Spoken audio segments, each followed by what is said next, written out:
हमारी कोशिश होनी चाहिए कि मैं अपने पुरुषार्थ से पाना चाहता हूँ, उससे बात नहीं बनेगी। पुरुषार्थ तो करना ही है, लेकिन उसे उस वहाँ तक लेकर जाना है कि जहाँ वो पुरुषार्थ हमारा प्रसाद में बदल जाए, कि करुणा करने के लिए तत्पर हो जाए कोई भी व्यक्ति।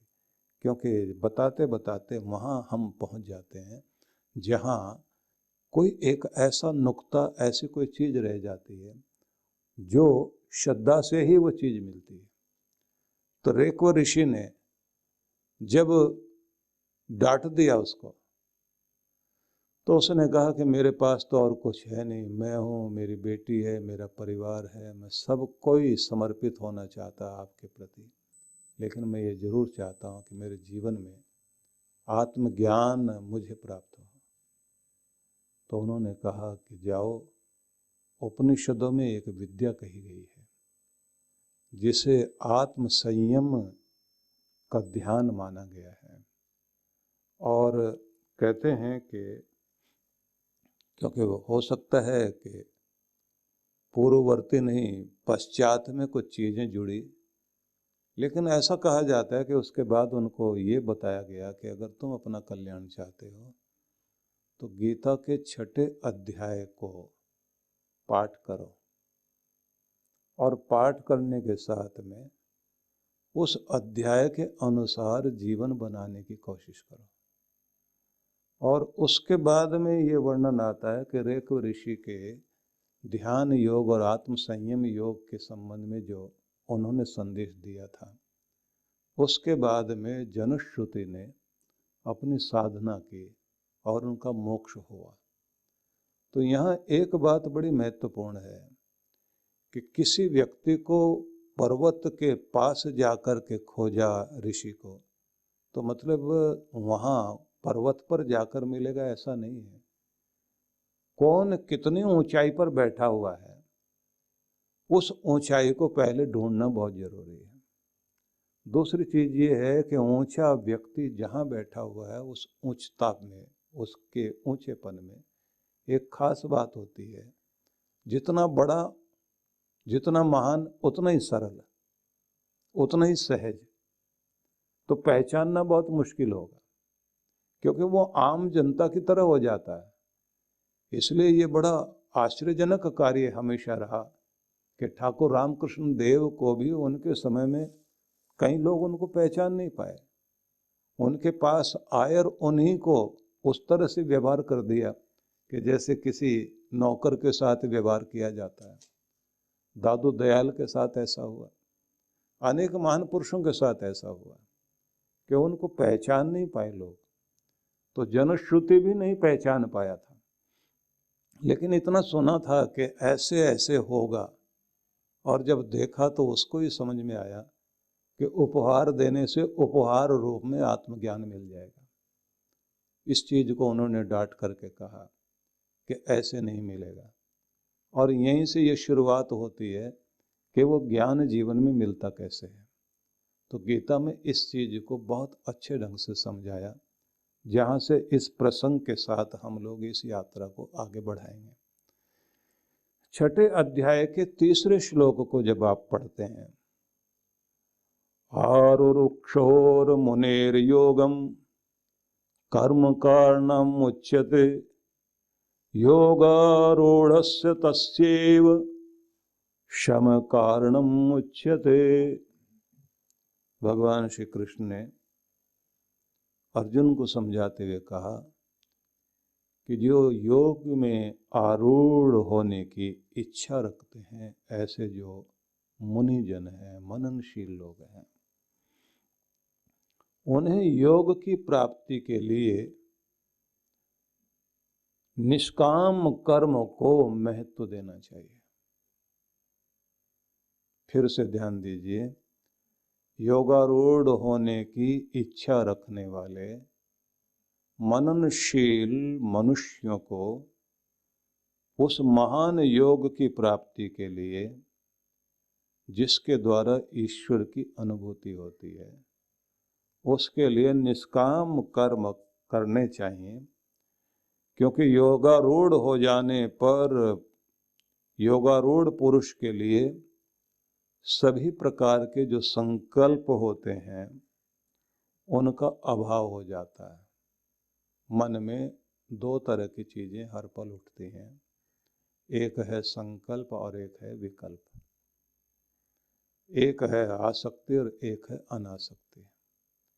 मन में एक चीज होती है किसी चीज से जुड़ने की इच्छा, अटैचमेंट, और एक इच्छा होती है किसी चीज से दूर भागने की इच्छा, जिसे कहेंगे डिटैचमेंट।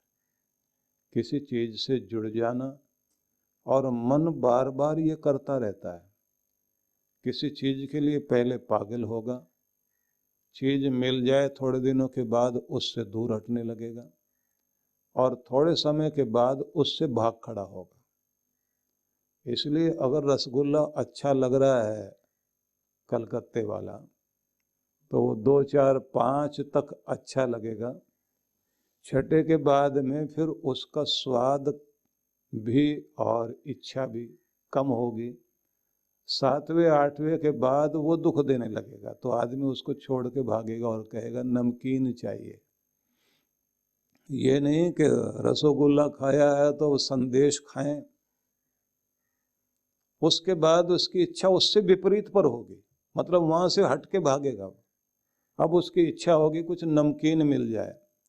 अब नमकीन भी अगर उसने इंदौर वाली खा ली, जिसमें मिर्चें भी बहुत तेज होती हैं, अब उसे खाने के बाद वहां से भी भागेगा। अब पानी चाहिए उसे, क्योंकि जलन होने लग गई।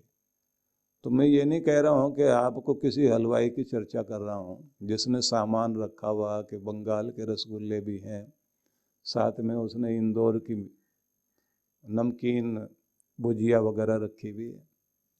मैं ये बताना चाह रहा हूँ कि ये मन जो है ये कहाँ कहाँ किस तरह से एक चीज में लगा, अब उससे भाग रहा है। अब जिस तरफ भागा वहां भी इसने कुछ चखा, लेकिन अब उससे भी भाग खड़ा हुआ।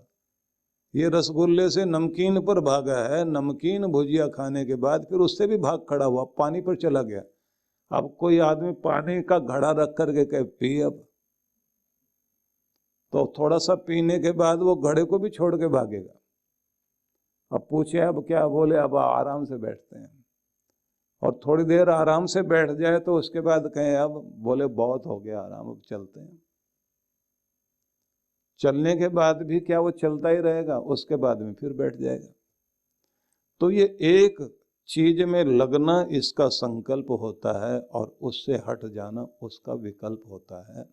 तो इसलिए दर्शनकारों ने कहा है कि मन की परिभाषा है ही ये कि जो संकल्प और विकल्पात्मक है वही मन है।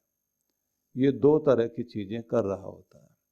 लेकिन जिस समय किसी योगी की साधना आगे बढ़ती है तो वो संकल्प पर भी विजय प्राप्त किए बैठा है और विकल्प पर भी विजय प्राप्त किए बैठा है। उसका मन स्थिर और शांत होता है, क्योंकि यहाँ एक शब्द का बड़ा अच्छा प्रयोग किया, शम कारणम उच्यते। शम जो है उसको कारण कहा गया है। अब ये शम क्या है? इसे कहा है संतुलन। तो आप समझ लीजिए कि योगारूढ़ होने के लिए पहले तो हम यही समझ लें कि योगारूढ़ क्या है, हालांकि इसकी व्याख्या अगले श्लोक में की गई है, लेकिन थोड़ा सा समझ लेना जरूरी है।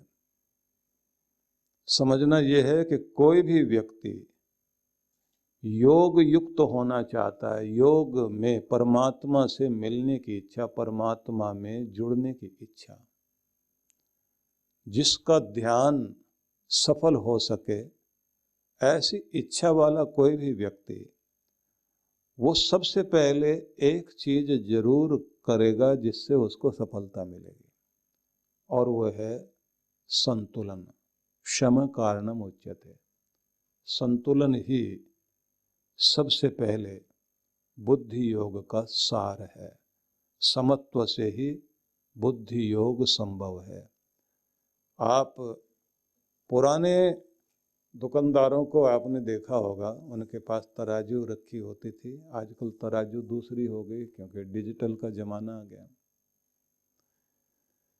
लेकिन उसको भी आप देखते हैं कि बैलेंस वहाँ बड़ा महत्वपूर्ण है। तो तराजू के दोनों पलड़े दुकानदार तोलता था ना कुछ, तो तोलने से पहले तराजू हाथ में लेकर ऐसे दिखाता था कि दोनों पलड़े बराबर हैं, देख लीजिए, मतलब कोई बेईमानी नहीं है। तो ऐसे पकड़कर दोनों तरफ के पलड़ों को बराबर दिखाता था और दिखाने के बाद कहता था, देख लिया ठीक है ना तराजू, ठीक है, तोल दूं अब सामान? हाँ साहब तोलिए। अभी भी आप अगर डिजिटल वाले में भी जाओगे या दूसरे वाले जो होते हैं उसमें भी आप देखेंगे दुकानों पे रखा होता है, तो दोनों पलड़े बराबर होने चाहिए। आपको एक और आश्चर्यजनक बात बताता हूं जो इससे जुड़ी हुई बात है। तिब्बत के ध्यान योगियों ने ये माना है कि ये आपके दोनों जो फेफड़े हैं, ये दो तरफ जो है ये दो पलड़े हैं, और आपका मस्तिष्क भी जो है इसके भी दो जो भाग हैं, मतलब एक आपका लॉजिकल माइंड जो आपका है वो, और एक इमोशनल माइंड, इसको भी उन्होंने कहा ये दो पलड़े हैं तराजू के। और ये जो आपका आज्ञा चक्र है ये बैलेंस वाला कांटा है, कि जिसको ये साधना आ गया उसको जीना आ गया।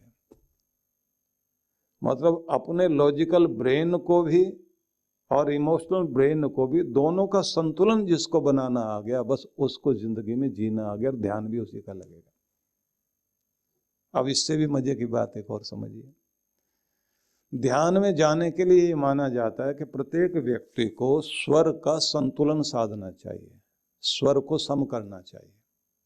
क्योंकि आप जैसे ही ध्यान में बैठते हैं तो ध्यान में जिस तरफ का आपका मस्तिष्क की मोनोपोली होती है, मतलब लेफ्ट ब्रेन की या राइट की, तो उसी तरह के विचार आ रहे होते हैं। या तो आप बहुत इमोशनल हो जाते हैं या फिर बहुत हिसाब किताब आपके अंदर चल रहा होता है। आपको दोनों को सम करके चलना चाहिए। सम अवस्था में आप ऐसा अनुभव करोगे कि अब बिल्कुल शांति है। और मज़े की बात यह है कि आपका लगभग 90 मिनट तक एक ही तरफ का, 60 से लेके 90 मिनट तक एक ही तरफ का स्वर चल रहा होता है। मतलब आप सांस ले रहे होंगे या तो दाईं तरफ से या बाईं तरफ से। तो जितने भी लोग इस समय हम लोगों को देख रहे हैं बैठे हुए, तो वो एक साइड का नोस्ट्रल अपना बंद करके और लंबा गहरा सांस लेके देखें कि आपका कौन सा स्वर चल रहा है। एक तरफ से सांस लेने में आपको ज़्यादा आसानी लगेगी, दूसरी तरफ नहीं लगेगी आसानी। ऐसे करके देख लीजिए, तो एक तरफ आपको बहुत आसानी लग रही होगी, इधर से मतलब बायां चल रहा है या आपका दायां। और वो 90 मिनट के बाद में अपने आप अंदर से जो है भगवान ने व्यवस्था की हुई है कि उधर वाला जो है जो चल रहा था वो बंद हो जाएगा, दूसरा चालू हो जाएगा। और साधना में ये माना जाता है कि अगर आप सफल होना चाहते हैं तो दोनों स्वर को पहले सम करो, दोनों का संतुलन बनाओ। तो जैसे सम अवस्था में आ जाएगा तो उस समय शांति आनी शुरू हो जाएगी। अब आपकी दोनों तरफ की शक्तियां काम करने लग गई। अब तीसरी शक्ति जागृत होने का समय आ गया। मतलब गंगा, यमुना, ईड़ा, पिंगला दोनों के बीच में अब सरस्वती को जागृत होने का, सुषमणा को जागृत होने का अवसर आ गया। और जैसे ही आप अपने ध्यान में प्राणायाम के माध्यम से अपनी एकाग्रता साधते हैं तो उस अवस्था में कहा जाता है अब संकल्प विकल्प दोनों तरह के जो विचार हैं वो अपने आप शांत होने शुरू हो जाएंगे। तो ऐसी स्थिति में योगारूढ़ होने के लिए आपको सुविधा हो जाती है। न तो इंद्रियां आपको संसार की तरफ खींचेंगी, न किसी से विरक्ति है, न किसी की आसक्ति है, न किसी को पाने की चाह है, न किसी को छोड़ने की चाह है। आप अपनी शांत अवस्था में आ जाएंगे। कृष्ण भगवान ने ये कहा है, जो जनश्रुति जानना चाहता था रेक्व से कि महाराज मैं ये सारा उपहार दे करके भी वो चीज़ पाना चाहता हूँ जिसे पाने के बाद में व्यक्ति के जीवन में वो शांति और वो आनंद लौट आता है जिसके लिए ज़िंदगी मिलती है, भगवान जिसको के कारण दुनिया में मनुष्य का जन्म देता है। क्योंकि इंसान खोज तो वही रहा है, हर आदमी शांति चाहता है, घर में भी शांति चाहता है, मन में शांति चाहता है, दुकान में शांति चाहता है, व्यवहार में शांति चाहता है, लोग उसके साथ शांति से व्यवहार करें। सुख के साधन आदमी चाहता है, आनंदित जीवन जीना चाहता है और प्रेम पूर्ण संबंध चाहता है। तो संबंधों में प्रेम हो, जीवन में शांति और संतुलन बना रहे, सुख के साधन अपने पास में हो, चेहरे पर प्रसन्नता हर समय रहे और मान प्रतिष्ठा बनी रहे, हमारे कर्म जो है हमारी गुण सुगंधि को फैलाएं। तो ये इच्छा सबकी होती है, लेकिन ये तभी संभव होता है क्योंकि खुशी बाहर से कोई हंसा भी देगा तो 1 मिनट के लिए, लेकिन उसके बाद में आदमी फिर उदास हो जाता है। तो भीतर से खुशी आती कैसे है? तो उन्होंने कहा कि इसके लिए जो है वो ध्यान योग सीखना पड़ेगा, जो उपनिषदों में जिसका वर्णन है, और तुम्हें वो जानना पड़ेगा जो हमारे सारे उपनिषदों का सार है। तो उसके बाद में बताया गया कि ये अगर तुम अपना कल्याण चाहते हो तो तुम्हें क्या करना चाहिए, तुम्हें जाना चाहिए गीता की शरण में। तो इसको माना गया कि 6ठा अध्याय जो है गीता का, इसका पाठ करे कोई व्यक्ति, तो वो चीज़ जो आप अपने जीवन में शांति पाना चाहते हैं, जो चेहरे पर खुशी पाना चाहते हैं, जो आप ये कहते हैं बार बार हमारा मूड खराब होता रहता, बैलेंस बिगड़ जाता है, या तो किसी की बात से दुखी हो जाएंगे, या डर जाएंगे, या गुस्सा आ जाएगा, या फिर जो है काम करने की इच्छा ही नहीं होती। तो हम इस तरह के हो क्यों गए हैं? तो उस सब को अपने जीवन में उतारने के लिए कहा गया बस एक ही रास्ता है, और वो रास्ता क्या है कि तुम पहले भगवान श्री कृष्ण की गीता की शरण में जाओ, और उसमें भी तुम्हें क्या करना है कि 6ठे अध्याय का पाठ भी करो, मनन भी करो, और उसके बाद में उस पर कार्य करना शुरू करो। तो अब यहीं से गीता का ये 6ठे अध्याय का वह रूप शुरू होता है जहां भगवान श्री कृष्ण ये कहते हैं कि मन हर समय चुनाव करता है, और चुनाव करता रहता है। उसे लगता है कि अभी इस तरफ जाऊं, यहाँ से सुख मिलेगा, और जैसे वो चमक दमक वाली चीज़ में जाता है तो वहाँ उसे लगता है ये तो और भी खराब चीज़ है, हम तो सोच रहे थे सुख के लिए गए थे, यहाँ तो और परेशानी खड़ी होगी, फिर वहाँ से भाग खड़ा होता है। कि ये चुनाव करने में लगा रहता है, लेकिन इसको सारे संकल्प विकल्प जिस दिन छोड़ देता है, जिस अवस्था में ये संतुलन साधने लग जाता है, वहाँ से एक घटना घटती है जिससे सच्ची शांति आती है। और उसका प्रयोग कैसे करना चाहिए, तो भगवान कृष्ण ने इसका तरीका बताया है। गीता में एक चीज़ आप जरूर देखोगे कि यहाँ बड़ी बड़ी बातें बता करके छोड़ नहीं दिया गया। मतलब ऐसे नहीं कि किसी को खांसी है तो किसी ने पूछा कि इलाज क्या है, बोले खांसना छोड़ दो। एक आदमी गया, साहब खुजली बहुत है तो आप इलाज बताइए, बोले खुजलाना छोड़ दो ना, खुजाओ मत, ठीक रहेगा। अब किसकी हिम्मत है कि खुजली हो, और कौन ऐसा माँ का दुलारा है कि खुजली वाली जगह हाथ चला जाए फिर खुजाए भी न रह जाए। कृष्ण भगवान ने सारे उपाय बताए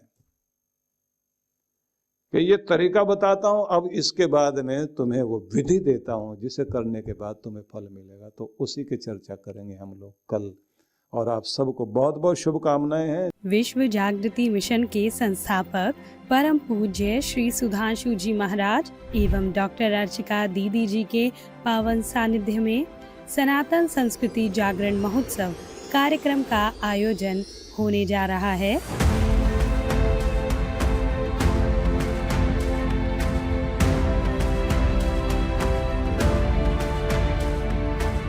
जिसमें राष्ट्र के विद्वान पूज्य साधु संतों का आगमन होगा और उनकी वाणी सुनने का आपको सौभाग्य प्राप्त होगा। यह कार्यक्रम 30 अक्टूबर से 2 नवंबर 2025 तक होने जा रहा है। कार्यक्रम की रूपरेखा: दिनांक 30 अक्टूबर 2025, शुभारंभ सायं 4:30 से 7 बजे। 31 अक्टूबर से 2 नवंबर 2025, प्रातः 9 से 11:30 बजे, सायं 4:30 से 7 बजे। स्थान: शालीमार ग्राउंड, सेक्टर 5, पंचकुला, हरियाणा। आयोजक: विश्व जागृति मिशन, हरियाणा, पंजाब, हिमाचल प्रदेश मंडल। संपर्क सूत्र: आप सभी इस कार्यक्रम में सपरिवार सादर आमंत्रित हैं। वृंदावन ध्यान साधना शिविर। भगवान श्री कृष्ण की लीला भूमि वृंदावन में पहली बार ध्यान साधना शिविर में भाग लेने का सुनहरा अवसर। आइए, जहां बाल कृष्ण का बचपन बीता, वहां ध्यान की यात्रा करें। परम पूज्य सद्गुरुदेव श्री सुधांशु जी महाराज एवं डॉक्टर अर्चिका दीदी जी के पावन सानिध्य में श्री कृष्ण ध्यान योग 12 से 16 नवंबर 2025। स्थान विजयंती धाम, जगत गुरु श्री निम्बारकाचार्य द्वार के पास, छठी करा रोड, वृंदावन, उत्तर प्रदेश 281121। आयोजक विश्व जागृति मिशन। पंजीकरण व अधिक जानकारी के लिए संपर्क करें 9589938938 9685938938 8826891955 93122843990।